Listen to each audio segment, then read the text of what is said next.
Please do not make these mistakes if you are a beginner learning Japanese. Yoroshiku onegaishimasu. This is Matsu-sama. In this video, we are going to talk about how you can legitimately start learning Japanese from absolutely nothing, scratch. And not only will I teach you every step that you should take, but everything that you should avoid so that you don't waste your time. My creds are that I was born and raised in Japan, moved to America, so I'm officially a bilingual English and Japanese pera.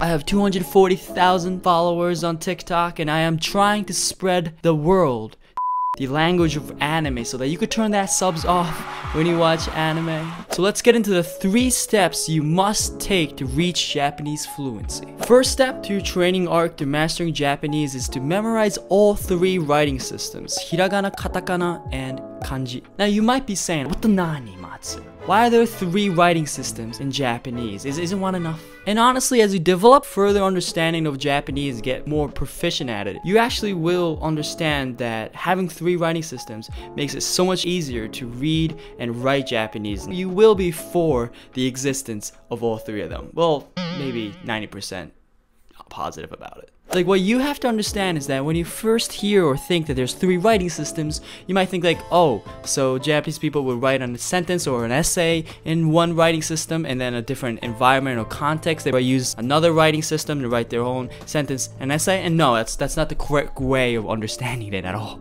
ちょっと待って、違う。What it actually is that it's very common for one sentence to have all 3 writing systems in it. And because of how common it is for that to happen all the time, it is actually a necessity for you to learn and be proficient and memorize all 3 of them. So now let me explain into depth the main difference between Hiragana, Katakana, and Kanji. So Hiragana is the first one I recommend for you to learn. It's the most basic form, I would have to say. And there are technically 46 Hiragana letters in existence, and each of them have a vowel attached to it, or a vowel sound to it. Aiuyo, kakikuke, sashisu, tachisuteto, naninune, hahihuheo, mamimimo, yayuyo, rarirurero, wawo. There. You should have memorized it right now. Did you remember it, Nakamas?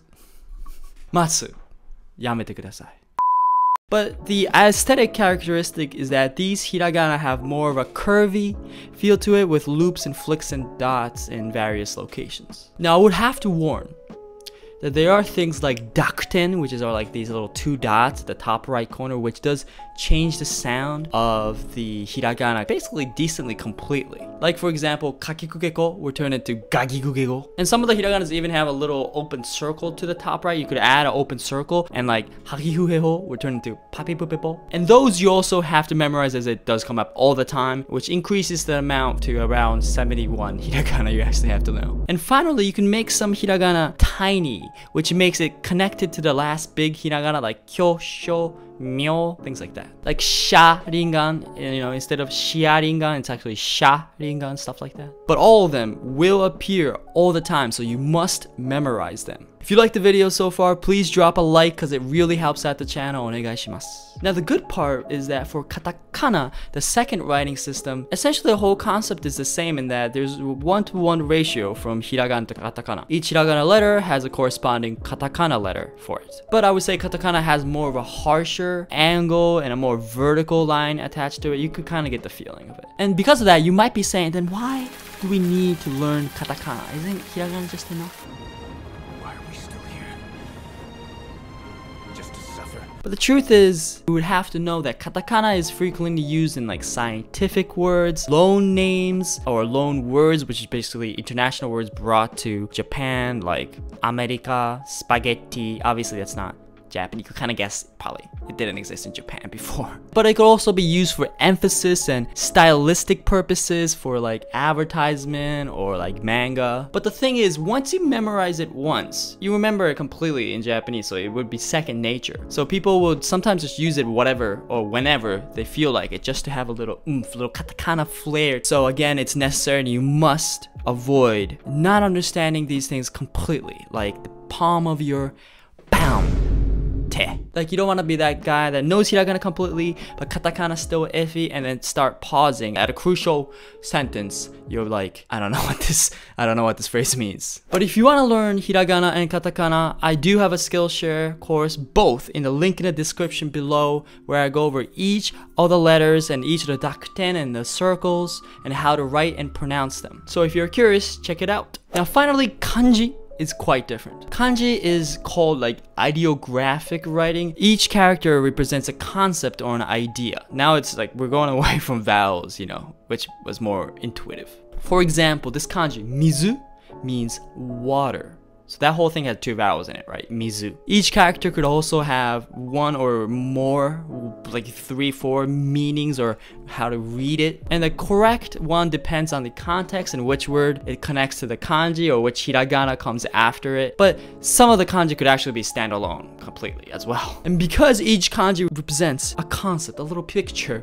a little poeticness, when writing a verb, you use a kanji for the basic concept, and then like I just said, the hiragana at the end kind of alter the pronunciation or makes you decide which kanji meaning you were trying to say. Quick example, like miru, to look. Mi will be the kanji concept part, to look, and then ru will be the hiragana, because miru,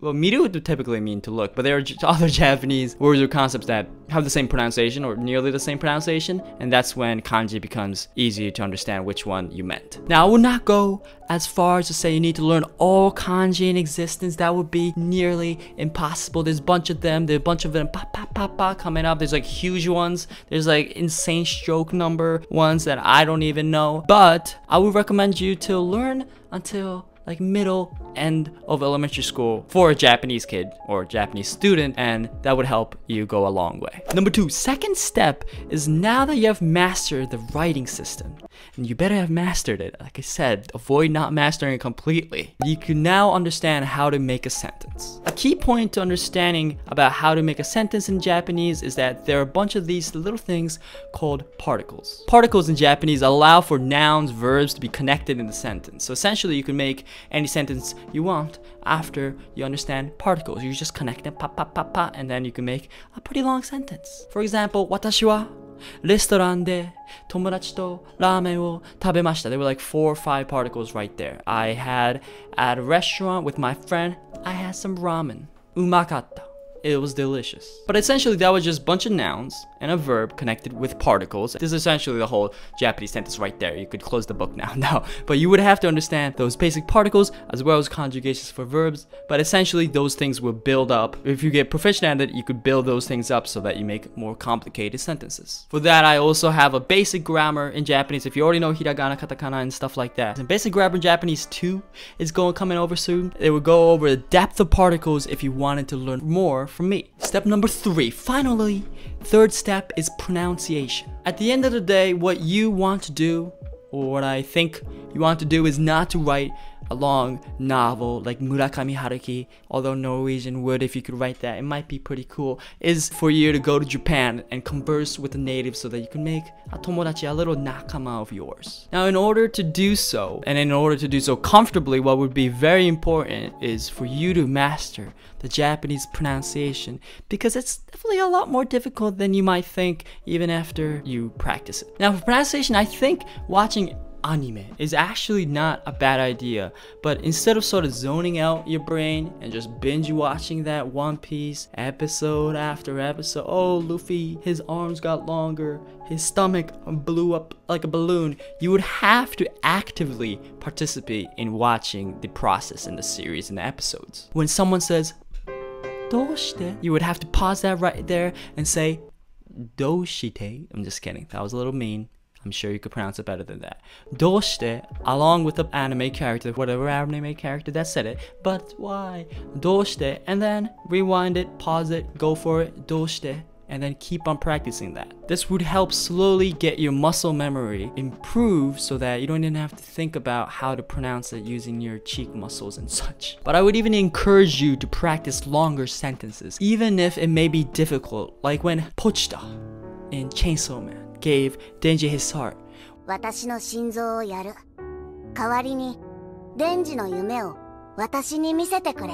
私の心臓をやる代わりにデンジの夢を私に見せてくれ basically means for the sake of me giving you your heart, Denji, show me your dream. Show me what your manifestation of reality will be like. Just keep on practicing that until it sounds right, even though it's kind of long. Even with me, one more time. 私の心臓をやる代わりにデンジの夢を私に見せてくれ Did you practice that? You better practice. Rewind and practice that right now. Get that habit going. Now, if you understand Japanese pretty well already, you can check out Nihongo Master, which has like 100+ practice sheets. That's not from me, but it's a company that I personally think is pretty useful if you want to check it out. But use that link in the description, specifically that one, because that one is what would help me directly with the channel. Thank you for watching. Subscribe for more so that you could become a master in Japanese, and I will be teaching more and more tips and things to avoid and mistakes to not do, and peace.